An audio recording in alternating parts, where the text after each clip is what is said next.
ሁላችንም እዚህ ምድር ላይ ስንኖር አስመሳይ ነን። ወደ ራሳችሁ ተመልሳችሁ እኔ ማነኝ ለማለት ሞክሩ አላለም። እንግዲህ ባገኘሁት ልጽናና ማለት ነው። እንዴት ነክ ሩታዬን እንግዲህ እርጉዝ አይደለችም እያላችሁ የነበራችሁ ሰዎች እንደዚህ እርቃኗን እስክታሳያችሁ አይደል የጠበቃችሁት? ወልዳ እንኳን እስክትስም አልጠበቃችሁም እኮ። ስለዚህ ያላት አማራጭ ሆዷን ማሳየት ነበር። ይሄው እርቃኗን መታ አሳየቻችሁ። አሁን ደግሞ እንዴት በዚህ ልክ ሆድሽን ከፍተሽ አሳየሽን ብላችሁ ደግሞ ሌላ ተቃውሞ እንዳታስነሱ። እናንተ አያልቅባችሁ እኮ ናችሁ።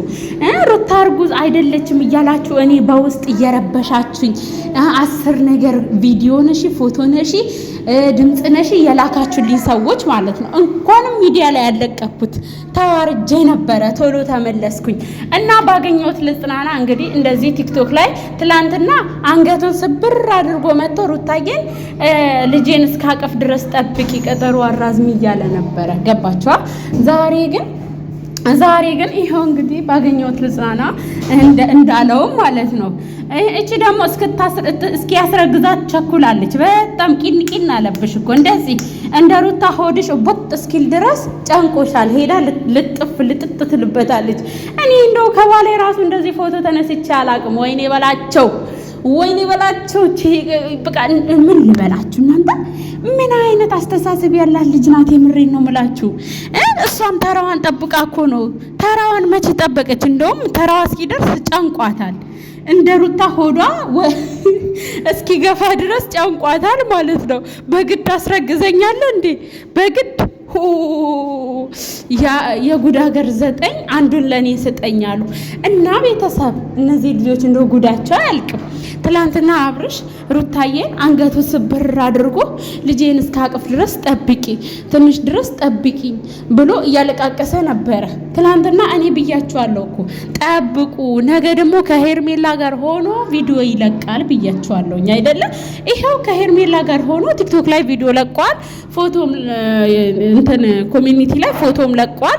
ማምሻ ደግሞ የሄርሜላ ቤት የፕሮግራሙን ሰሞኑ በመኪና የተጋጩ ሰዓት ሄዶ ከአጥር አልላችሁ ድንጋይ ሄዶ የተጋጨበት እሱም ፕሮግራም ደግሞ ሄርሜላ ቤት ዛሬ ይለቀቃል ታያላችሁ።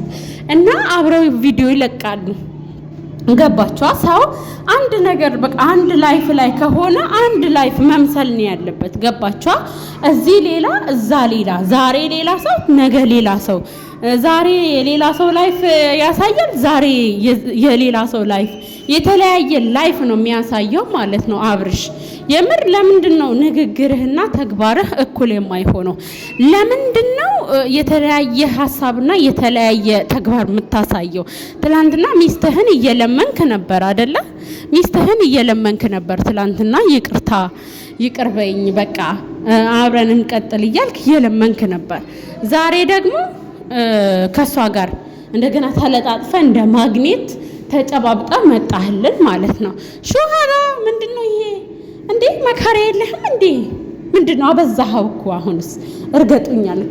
መረገጥ ስትፈልግ ሄደህ ሌላ ስህተት ትሰራለህ። ሩታ እንድትረገጥ ስትፈልግ ደግሞ ሄደህ ይቅርታ ትጠይቃለህ። ሄርሜላ እንድትረገጥ ስትፈልግ ደግሞ ሄርሜላን እየተለጣጠፈችብ ምናምን ይዘህ ትመጣለህ። ምንድነው? ቢያንስ ትንሽ ሪያሊቲ ላይፍህን ማለት ነው የተወሰነ እንድናይ አድርግ። ሁሌ የውሸት ኑሮ የያዝከው መኪና ነው። ድፍት የምትልበት ቀን ቅርብ ሊሆን ይችላል እኮ። እንደዚሁ ያስመሰላችሁ ድራማ እንኳን ከሆነ የድራማውን ስም ስጡትና ድራማ ነው ብለን እንኑር እንዴ። ስንቱ ነው በእናንተ የሚረባበሸው እንዴ?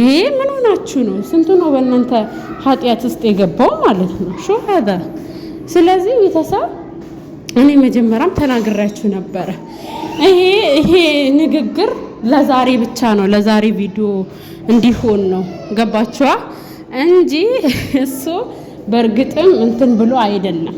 ገባችሁ? በእርግጥም ይሄ ሳስቶ ወይም እውነት ልጁን ለማየት ፈልጉ ምናምን አይደለም ማለት ነው። ይሄን ሩታ ምን ብትበድለው ነው? ቆይ እንዴ ምን አድርጋው ነው ይሄን ያህል በሷ ላይ? ቢያንስ ልጇን እንኳን በስርዓት እስክታቀፍ አልጠበቀም እኮ። ከሌላ ሴት ጋር ሄዶ ይለጣጠፋል ማለት ነው። ይሄ ፌር አይደለም።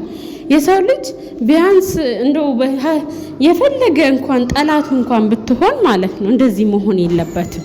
የምሬን ነው የምላችሁ በፍጹም በጣም የሚያስጠላ ተግባር ነው ይሄ ማለት ነው።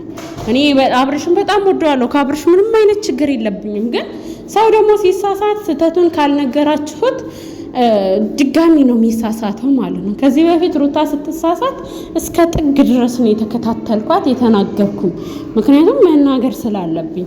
አሁን ደግሞ እየተሳሳተ ያለው አብርሽ ነው። በቃ ወይ በቃ ሁሉ ነገር ከት ያድርግ ሩታ ጋር እየሄደ ይቅርታ ምናምን አይበል። ገባችኋ? ለምንድን ነው ሶስት አይነት በየአይነት ሆነብን እኮ እንዴ? ሩታ ጋር መጥቶ ይቅርታ ይጠይቃል፣ በማግስቱ ከሄርሜላ ይላላጣል። እሺ እቺ ልጅ ምን አድርግ? እሱስ ቢሆን እኛስ ቢሆን እናንተስ ቢሆን እቺ ልጅ ምን አድርጊ ነው የምንላት? የምር ስለ እውነት ተናገሩ እስኪ። ሶሪ ማንም ሰው ማለት ነው ስህተት ይሰራል። ስህተቱ ላይ ግን መደጋገሙ ስህተቱ ላይ መኖሩ ደግሞ በጣም ያስጠላ ተግባር ነው ማለት ነው። ስለዚህ ሁላችሁም አብርሽን ማስቆም አለብን። ሁላችንም እየተናገርን ስህተቱን እንዲያቅ ማድረግ አለብን። ማስመሰል ይብቃ። በቃ ከሄርሜላ መቀጠል ከፈለገ ከሄርሜላ ጋር ይቀጥል። እሷ ጋር ሄዶ ይቅርታ እንደዚህ ይሁን እንደዛ ይሁን አይበል። ከሩታ ደግሞ መቀጠል ከፈለገ ከሄርሜላ ጋር መገናኘቱ አስፈላጊ አይደለም።